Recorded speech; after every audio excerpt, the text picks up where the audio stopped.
Okay, so ngayon, magta-transform naman tayo ng vertex form into general form.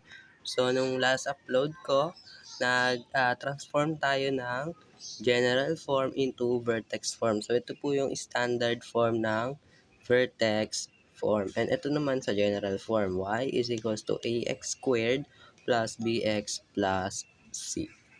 So, first example, we have y is equals to x plus 2 squared minus 1. So, ito po ay naka-vertex form.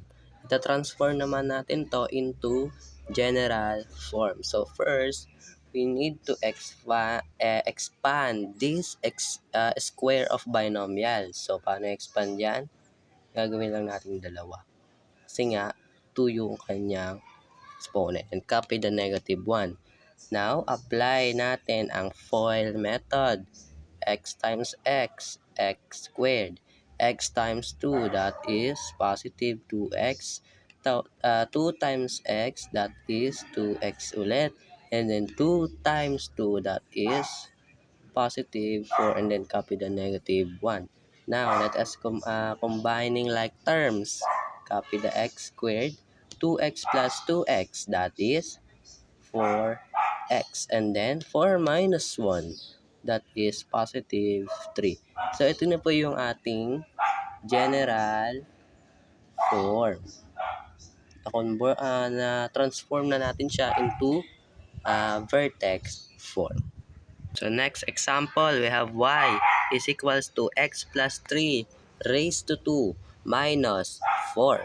So, ganun lang ulit. Same lang yung gagawin. I-expand natin tong square of binomial and then apply the FOIL method. Ano yung FOIL method? First, outer, inner, last.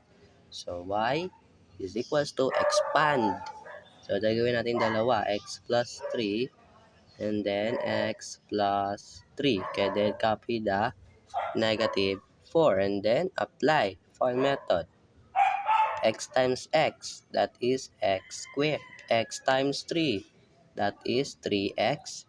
3 times x, that is 3x. And then 3 times 3, that is positive 9. And then copy the negative 4. And then let us combine like terms. X squared, 3x plus 3x, that is 6x. And then 9 minus 4, that is, what is 9 minus 4? Positive 5. So, ito na po yung ating general form. Diba? Madali lang naman siya, diba? Into vertex form, tawag po kasi natin dito is vertex form. And then, pag tinransform natin into general form, i-expand nyo lang.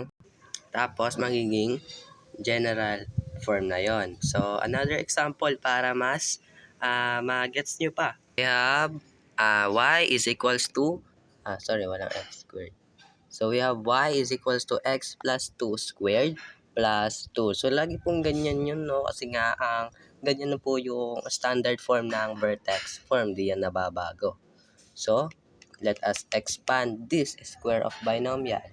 So, gagawin lang natin dalawa, x plus 4, and then x plus 4, and then copy the positive 2.